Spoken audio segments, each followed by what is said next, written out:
हाँ जी, तो आ गया हूँ मैं एक और नई हॉरर स्टोरी के साथ। एंड इस स्टोरी के बारे में मैं ज़्यादा कॉन्टेक्स्ट नहीं दूंगा क्योंकि इस स्टोरी की एक एक डिटेल्स स्टोरी में मेंशन है, जिसकी वजह से आपको ये स्टोरी बहुत ज़्यादा पसंद आने वाली है। तो without wasting any time let's start the video.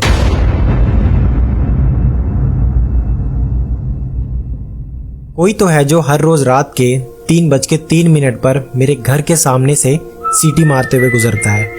हर रात नो मैटर कैसा भी मौसम हो, कोई तो है जो रोज सेम टाइम पर हमारी गलियों से धीमी आवाज में सीटी बजाते हुए जाता है। आप ये तभी सुन सकते हो जब आप मेरे घर के लिविंग रूम में हो या फिर किचन में हो। ये धीमी सीटी की आवाज डेली रात में 3:03 पर ही शुरू होती है और थोड़ी देर बाद ये आवाज फेंट होने लगती है।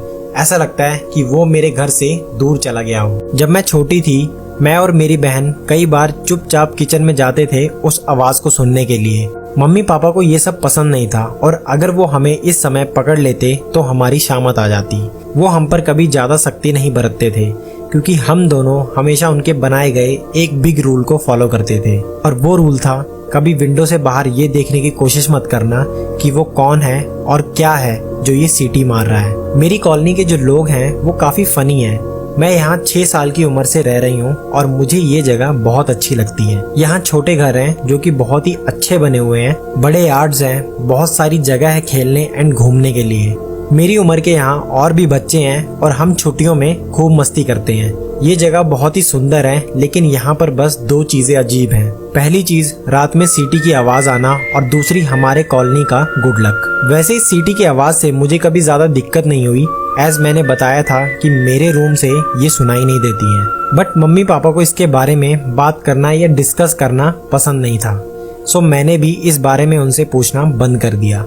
मेरे पापा स्ट्रॉन्ग, टॉल एंड ब्रेव इंसान है। मैंने हमेशा पापा को शांत देखा है, लेकिन जब वो सीटी बजाने वाला आता है तब वो जल्दी जल्दी बात करते हैं और उनके आंखें भी फास्ट मूव करने लग जाती हैं। वो हमसे कहते थे कि इसके बारे में ज्यादा मत सोचो एंड हमेशा वो रूल याद रखो। बाहर देखने की कोशिश भी मत करना जब विसल की आवाज आए। वैसे मैं बाहर चाहकर भी नहीं देख सकती थी क्योंकि विंडोज के अंदर की तरफ शटर्स लगे हुए थे और सभी शटर्स में छोटा लॉक लगा हुआ था, और पापा हर रात उन शटर्स को लॉक करके चाबी अपने साथ रूम में ही रख लेते थे। अगर मैं अपनी मम्मी की बात करूं तो पता नहीं वो विस्लिंग के बारे में क्या सोचती हैं। मैंने उनको कई बार लिविंग रूम में जाते हुए देखा है, वो भी सुबह के 3 बजे के करीब, जब वो आवाज आनी शुरू होती है। मैं अपने रूम का डोर जरा सा ओपन करके लिविंग रूम का क्लियर व्यू देख सकती हूँ। शायद वो बस वहाँ रेड कारपेट पर जाके शांत बैठ जाती हैं एंड उस विस्लिंग को सुनती हैं। विस्लर की ट्यून हर रात सेम ही होती है, कुछ ऐसी।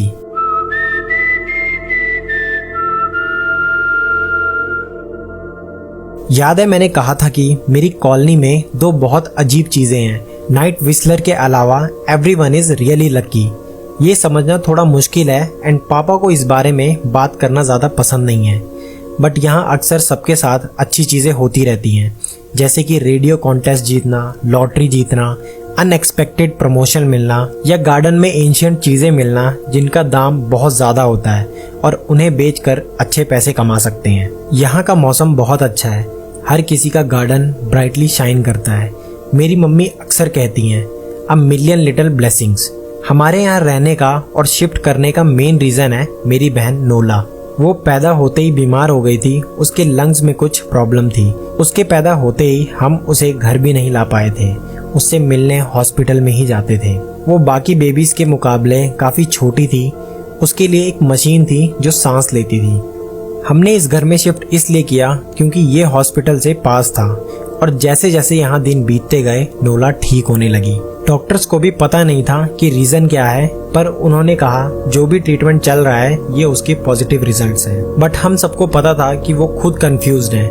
मेरे पेरेंट्स को पता था, मुझे पता था कि नोला का ऐसा धीरे धीरे ठीक होना उन मिलियन ब्लेसिंग्स में से एक था जो कि हमें यहाँ रहने पर मिली थी। इसलिए हम यहाँ रुक गए और हमें पता चला उन हर छोटे मिरेकल्स के बारे में जो यहाँ होते रहते हैं नाउ एंड देन। यहाँ कुछ बुरी चीजें भी होती हैं जब तुम उस विस्लर को ढूंढने की कोशिश करते हो।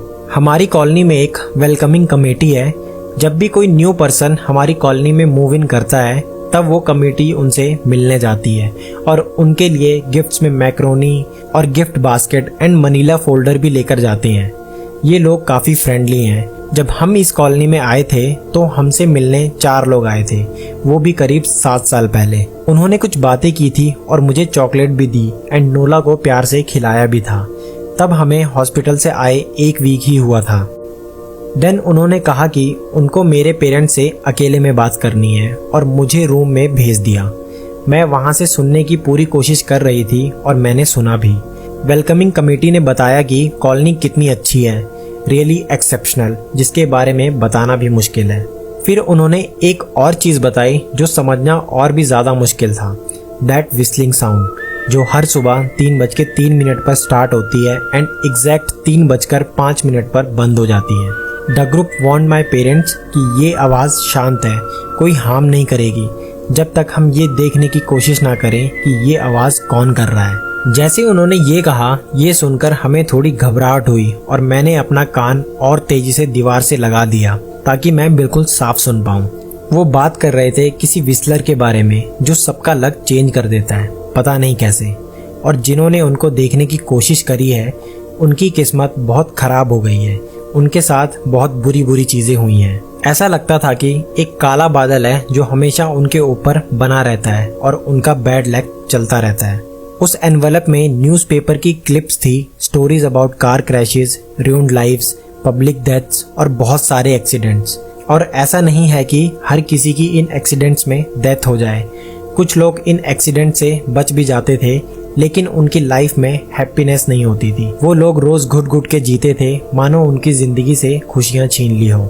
ऐसा उस कमेटी के हेड ने मेरे पापा को कहा था। मेरी मम्मी को लगा ये सब लोग ऐसे ही बोल रहे हैं और उन्होंने बोला अगर आप कोई प्रैंक कर रहे हो तो ऐसा मत करिए। पापा ने मम्मी को समझाया कि ये सिंसियर लोग हैं और हमारी मदद करना चाहते हैं। फिर पापा ने कहा मैंने ऐसी स्टोरी सुनी है बड़े होते हुए और मेरी मम्मी इनके बारे में काफ़ी बात करती थी। वो कहती थी कि बहुत अजीब अजीब चीज़ें हैं जो हमारे बीच होती रहती हैं। कुछ चीज़ें अच्छी होती हैं, कुछ अजीब और कुछ बहुत बुरी। जब कमेटी मेंबर चले गए तो पापा बाहर गए और उन्होंने हार्डवेयर स्टोर ढूंढा। वहाँ से वो कैनवस, ब्लाइंड्स, लॉक्स और विंडो बंद करने के लिए बहुत सारी चीज़ें लेकर आए। उनको हर विंडो पर इंस्टॉल किया और डिनर के बाद रोज उसे बंद करने लगे। पहली रात हमें उस घर में बिल्कुल भी कुछ ऐसा फील नहीं हुआ, लेकिन 3 बजे मुझे बहुत डर लगा और मैंने देखा कि मेरे पापा उठे हुए हैं और वो चुपचाप ड्राइंग रूम में काउच पर बैठे हैं। वो इशारा करके मुझे बुलाते हैं और बोलते हैं कि यहाँ आकर शांत बैठ जाओ। और जैसे ही 3:03 हुए वो सीटी की आवाज़ आती है और हम एकदम शांति से सुनते हैं। हमें काफ़ी डर लगता है और 3:05 पर वो आवाज़ चली भी जाती है, जैसा कि कमेटी मेंबर्स ने बताया था। सीटी की आवाज़ हर रात आती थी और हमने कभी ये देखने की कोशिश नहीं करी क्योंकि हमारे साथ इतनी सारी चीज़ें अच्छी होती थी तो उसे देखना ही क्यों। हम मिलियन लिटिल ब्लेसिंग्स को एंजॉय करते हैं एवरी डे। मेरी बहन अब अच्छे से सांस लेती है और वो बहुत स्ट्रांग एंड क्लेवर भी हो गई है। मेरे पापा ने वेलकमिंग कमेटी भी ज्वाइन कर ली है। वैसे ज़्यादातर नेबर्स मिलते नहीं हैं, ना ही कोई यहाँ नया आता है क्योंकि यहाँ से कभी कोई छोड़कर ही नहीं जाता और जाएगा भी क्यों। बट रिसेंटली यहाँ एक न्यू फैमिली शिफ्ट हुई है और मेरे डैड भी कमेटी मेंबर्स के साथ वहाँ macaroni, gift basket and Manila folder लेकर गए उनको वेलकम करने के लिए। उनके वापस आने पर उनका चेहरा देखकर पता चल जाता है कि कमेटी को उस नई फैमिली ने सीरियस नहीं लिया। उसके बाद हमारे घर के सामने एक बूढ़ी आंटी रहा करती थी जिनकी उम्र 105 साल थी और उनकी डेथ हो जाती है। उसके बाद उनके घर में एक न्यू फैमिली शिफ्ट होती है और वहाँ बहुत अच्छे से रहने लगती है। उन्होंने वेलकमिंग कमेटी की हर बात मानी और हर विंडो पर शटर्स लगाए क्योंकि उनके पास भी एक छोटा बच्चा था। जो भी न्यूज़पेपर कटिंग्स पापा के पास थी वो उन्होंने हमें कभी नहीं दिखाई और मैं हमेशा सोचती थी कि उनमें क्या होगा। आई थिंक बहुत कन्विंसिंग चीजें होंगी, तभी हमारे न्यू नेबर्स फर्स्ट मंथ में ही सारी बातें मान गए। एक दिन हमारे नेबर्स को काम से शहर के बाहर जाना था तो वो अपने छोटे बेटे होल्डन जो कि 12 साल का था उसको हमारे घर पर ही छोड़ गए। मैं उसको बहुत ज़्यादा अच्छे से नहीं जानती थी, पर जैसे ही उसके पेरेंट्स उसको छोड़कर गए हम लोग डिनर करने लगे और फिर हमारा बेड टाइम हो गया। हम तीनों एक ही रूम में बेड पर थे। तभी होल्डन ने बोला, क्या तुम्हें पता है कि कौन है जो रोज रात को बाहर सीटी मारता है? मैंने और नोला ने एक दूसरे को देखा और उसकी बात को इग्नोर किया। उसने कहा, मुझे लगता है वो और कोई नहीं मिस्टर टॉल्स है। नोला बोली, वो जिनका घर कॉर्नर में है, राइट? Yellow house. नो वे, वो तो बहुत अच्छे इंसान है। होल्डन हंसते हुए कहता है, मुझे तो वो साइको किलर लगते हैं। तो हम लोग शांति से बैठे थे मेरे रूम में और हम एक डिज्नी मूवी देख रहे थे। फिर मैंने कहा कि चलो वीडियो गेम खेलते हैं। आफ्टर दिस हमने वीडियो गेम्स खेले, पॉपकॉर्न खाए और काफी मजे किए और मूवी भी देखी। लेकिन होल्डन अचानक से नर्वस होने लगता है। हमारे पेरेंट्स ने गुड नाइट बोला और विंडो शटर्स बंद कर दिए और वो सोने चले गए। होल्डन थोड़ी देर बाद खड़ा होता है और बोलता है, क्या तुमने कभी देखने की कोशिश की है कि बाहर कौन है? वैसे भी समय होने ही वाला है। मैंने उसको इग्नोर करते हुए कहा, हमें सो जाना चाहिए। तभी होल्डन बोलता है कि मैं चाह कर भी विंडो के बाहर नहीं देख सकता था क्योंकि मेरे पापा विंडोज लॉक करके सोते हैं और चाबी छुपा देते हैं। लेकिन तुम्हारे पापा ऐसा नहीं करते हैं। वो चाबी अपने तकिए के नीचे रखते हैं और मैं वो चाबी चुपके से ले आया हूँ। होल्डन चाबी दिखाता है और कंफर्म करने के लिए जब मैं मम्मी पापा के रूम में देखती हूँ तो चाबी वहाँ से गायब थी। मतलब होल्डन के पास सच में चाबी थी। मुझे घबराहट होने लगी थी। मुझे पता था कि उसने मेरे डैड को चाबी अपने रूम में ले जाते हुए देखा है। मुझे डर लगता है कि पापा बहुत गुस्सा करेंगे और ज़्यादा डर ये सोच के लगता है अगर उसने विंडो खोल दी और बाहर जो भी है उसने हमको देख लिया तो क्या होगा। मैं वापस आ ही रही थी कि मैं फ्रीज हो गई क्योंकि टाइम हो गया था और विस्लिंग की आवाज़ आने लगी थी। मेरे पेरेंट्स को रूम में आवाज़ साफ सुनाई दे रही थी जबकि हमारे रूम में तो पता भी नहीं चलता था। मैंने कभी नहीं सोचा था कि वो ये आवाज़ रोज़ सुनते हैं इतने सालों से और उन्होंने कभी बताया भी नहीं। मुझे नहीं लगता मैं कभी ऐसे सो पाती। मैं वहीं खड़ी थी और सीटी की आवाज़ सुन रही थी और वो आवाज़ पास आती जा रही थी। मुझे समझ नहीं आ रहा था कि मैं लाइट ऑन करूं या अपने पापा को उठाऊं। जैसे ही वो सॉफ्ट साउंड लिविंग रूम तक पहुंची तब तक मैं रियलिटी में वापस आ चुकी थी। मैंने बहुत ज़ोर से चिल्लाया भागते हुए और होल्डन अब बिल्कुल विंडो के पास खड़ा था, फ्रंट डोर पर। और होल्डन झूठ नहीं बोल रहा था। मैं देख रही थी कि वो चाबी से विंडो का लॉक खोलने की कोशिश कर रहा है और मुझे एकदम क्लिक की आवाज़ सुनाई दी। मुझे लगा उसने लॉक खोल दिया है। नोला उसके बगल में ही खड़ी थी, वो भी डरी हुई थी। अब वो सीटी की आवाज़ बिल्कुल हमारे ड्राइंग रूम के सामने से आ रही थी। मैंने नोला को आवाज़ लगाई और उसको बोला, लेकिन मेरे मुंह से आवाज़ निकली ही नहीं। शायद मैं बहुत डर चुकी थी। मैं भाग कर गई और मैंने नोला को विंडो से हटाया। उस टाइम मेरी जो पीठ थी वो विंडो की तरफ थी और नोला का फेस मेरी चेस्ट के पास। तो हम दोनों ने ही विंडो के बाहर नहीं देखा और मेरी आंखें भी बिल्कुल बंद थी। मैंने बंद आंखों के साथ होल्डन का हाथ पकड़ने की कोशिश करी, लेकिन होल्डन नोला से भी ज्यादा डरा हुआ था और बहुत कपकपा रहा था। घर में एकदम सन्नाटा छा गया था और वो सीटी की आवाज़ भी रुक गई थी। मैंने बंद आंखों के साथ ही विंडो बंद करने की कोशिश की और जैसे ही मैंने मिरर को टच किया मुझे फील हुआ कि किसी ने बाहर से सेम स्पॉट पर टैप किया है और हम की आवाज़ आई। मैंने इग्नोर करते हुए और बिना कुछ सोचे कि उस तरफ कौन है जल्दी से विंडो बंद कर दी। अब मैंने आंखें खोली तो किचन से हल्की रोशनी आ रही थी और होल्डन को देखा तो वो एकदम पीला पड़ गया था और वो उस बंद विंडो को ही देखे जा रहा था। मैंने कई आवाज़ें दी, होल्डन होल्डन, लेकिन उसने जवाब नहीं दिया। फिर वो मेरी तरफ मुड़ा और बहुत तेज चिल्लाया जैसे एकदम सब मोशन में आ गया हो। मेरे पेरेंट्स भागते हुए हमारे पास आए और मैं अभी भी होल्डन की आंखों में ही देख रही थी। उसने डर की वजह से अपना होंठ इतनी तेज दबा दिया कि उससे खून निकल रहा था। पीछे से पापा ने पूछा क्या हुआ। मैंने उनको इतना डरा हुआ पहले कभी नहीं देखा था। वो काफी घबराए हुए से लग रहे थे। उनकी आंखों में एक अजीब सा डर था, पिता होने का डर।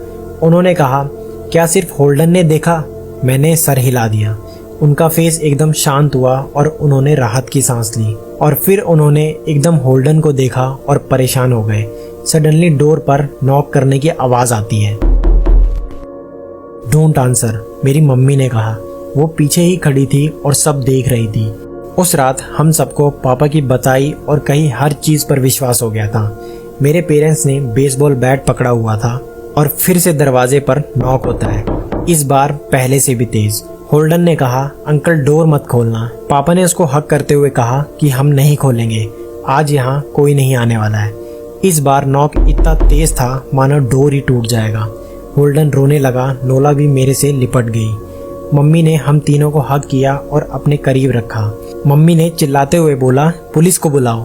और ये बोलते ही अचानक आवाज रुक गई। पापा पुलिस को बुलाने के लिए फोन उठाने ही वाले थे कि बाहर से आवाज आई, पुलिस। और ये आवाज बिल्कुल मेरी मम्मी की जैसी थी, मानो जैसे कोई पैरट आवाज रिपीट कर रहा हो। फिर एक और आवाज आती है बाहर से, पुलिस को कॉल लगाओ। और फिर से नॉक होता है। ये सारी आवाज मेरी मम्मी की थी, लेकिन ये आवाज बाहर से आ रही थी, जबकि हमारी मम्मी हमारे साथ ही खड़ी थी। हम लोग और डरने लगे। पापा ने कहा, मुझे नहीं लगता पुलिस बुला के कोई फायदा होगा। कैसे पता चलेगा कि बाहर डोर पर पुलिस आ गई है। तभी आवाज पीछे वाले दरवाजे से आती है, और फिर आगे वाले दरवाजे से, फिर से पीछे वाले दरवाजे से, और ऐसा ही चलता रहता है। फिर सडनली दोनों दरवाजों से एक साथ हैवी साउंड आने लगती है, जैसे कि कोई दरवाजे पर हैमर मार रहा हो। फिर एकदम से खिड़कियां बजने लगी, दीवार में से धप धप की आवाज आने लगी। ऐसा लग रहा था मानो हम किसी ड्रम के अंदर हों और बहुत सारे लोग उसे बजा रहे हों, वो भी साथ में। तभी होल्डन तेज से चिल्लाता है, स्टॉप। और होल्डन बोलता है, मैं नहीं बताऊंगा, किसी को नहीं बताऊंगा मैंने क्या देखा, बस तुम यहाँ से चले जाओ। 1 मिनट तक सब शांत था। फिर एक सॉफ्ट सी टैप की आवाज आई उसी विंडो से जिसके बाहर होल्डन ने देखा था। वो रोने लगा और ऐसा लग रहा था कि मानो उसको सजा मिलने वाली है। पापा ने उसको कसकर पकड़ा और सीने से लगाया, बट ये नहीं कहा कि सब पहले जैसा हो जाएगा। पूरी रात सेम विंडो पर टैपिंग की आवाज आती रही और हम कई घंटे तक लिविंग रूम में ही थे। जैसे ही मम्मी हमें बेडरूम में ले जाने की कोशिश करती, तभी नॉकिंग की आवाजें आने लगती, वो भी इतनी लाउड कि उसे इग्नोर करना इम्पॉसिबल था। मुझे डर था कि दरवाजा अब और ज्यादा नहीं झेल पाएगा। लिविंग रूम में वापस आते ही नॉकिंग रुक जाती और सिर्फ विंडो पर सॉफ्ट टैपिंग की आवाज आती। सुबह 7 बजे ये आवाज पूरी तरह बंद हो चुकी थी, क्योंकि सनराइज होने लगा था। हमने और 2 घंटे वेट किया। पापा ने हमें बेडरूम में भेजा और फिर विंडोज ओपन की। मुझे ये सब सुनाई दे रहा था। वो हमारे पास आए और बोले, ओके सब ठीक है फिलहाल। होल्डन के पेरेंट्स लंच टाइम पर वापस आ गए थे। मम्मी पापा उसको छोड़ने जाते हैं और काफी देर बाद घर वापस आते हैं। मैं और नोला विंडो से यही देख रहे थे कि वो कब आएंगे। नोला पूरे दिन मेरे साथ ही रही, कभी मेरा हाथ पकड़ती तो कभी पास में बैठ जाती। जब वो लोग वापस आए तो वो परेशान दिख रहे थे और होल्डन के पेरेंट्स से उनकी जो भी बातचीत हुई थी उसके बारे में उन्होंने हमें कुछ नहीं बताया था। आज संडे था, हमने दिन साथ में बिताया और पिज्जा ऑर्डर किया एंड मूवी देखी। रात में सब मेरे रूम में ही सोए, नोला और मम्मी मेरे साथ बेड पर और पापा काउच पर। ना ही कोई नॉकिंग की आवाज आई, ना ही टैपिंग की। उस रात के बाद हमने ऐसा कुछ भी नहीं सुना। 1 हफ्ते तक होल्डन और उसकी फैमिली ज्यादा दिखी नहीं, बट थर्सडे को एक ट्रक आया और होल्डन की फैमिली यहाँ से जा रही थी। वो लोग उस ट्रक में अपना सामान शिफ्ट कर रहे थे। मैं और नोला दोपहर से ही उनको अपनी विंडो से देख रहे थे। वो लोग पैकिंग करने में बिजी थे। हैरानी की बात थी कि वो लोग इतने थके और बीमार लग रहे थे जैसे मानो कौन सी बीमारी हो गई है। मैं ये दावे के साथ कह सकती हूँ कि उनके साथ कुछ गलत हुआ था। होल्डन की फैमिली सनसेट से पहले ये टाउन छोड़कर चली गई। मुझे तभी याद आया कि जब हम यहाँ आए थे तो वेलकमिंग कमेटी ने इंस्ट्रक्शंस में कहा था कि जरूरी नहीं कि हर कोई जिसने विस्लर को देखा है वो मर जाए, बट वो जिंदा रहते हैं। वो अपनी खुशियां खो देते हैं और उनकी जिंदगी दुखी और बेरंग सी हो जाती है और उनको मिलती है अ मिलियन लिटिल ट्रेजेडीज। मैंने नोला को ऑब्जर्व करना शुरू किया। वो कभी हंसती, कभी खेलती, कभी रोती रहती। She is young and alive. तभी मुझे ख्याल आया, व्हाट इफ उस दिन मैं नोला और विंडो के बीच में नहीं आती और अगर उसने भी बाहर देख लिया होता तो क्या होता? अगर मैंने भी बाहर देख लिया होता तो मेरे साथ क्या होता? क्या चीजें ऐसी नॉर्मल होती? मैं खुश हूँ कि मुझे इन सब के बारे में जानने की कोई जरूरत नहीं है। हम आज भी उसी घर में, उसी कॉलोनी में रह रहे हैं। हम रोज विस्लर को सुनते हैं। हर रात वो आता है और अपने टाइम से विस्लिंग करते हुए गायब हो जाता है। इस जगह की ब्लेसिंग्स, लक एंड सारी अच्छी चीजें बहुत ज्यादा अच्छी हैं जिनको छोड़ा नहीं जा सकता है। अब हम किसी को भी यहाँ रात में रुकने के लिए नहीं बुलाते हैं। और इस इंसिडेंट के बाद मेरे पापा ने चाबी छुपाना स्टार्ट कर दिया है। ऐसा नहीं कि मैं वो चाबी ढूंढ नहीं सकती, इट जस्ट कि कुछ चीजें हमें नहीं देखनी चाहिए। सो गाइज, ये थी आज की स्टोरी। तो आई होप कि आप लोगों को ये स्टोरी पसंद आई होगी एंड कुछ आज नए तरीके से स्टार्ट करा था। आई थिंक स्टोरी टेलिंग में आवाज ज्यादा मैटर करती है, तो मैं थोड़ा उसी पे काम कर रहा हूँ। होप कि आप लोगों को ये स्टोरी पसंद आई होगी, और अगर पसंद आई है तो चैनल को सब्सक्राइब जरूर कर देना एंड वीडियो को लाइक जरूर करना।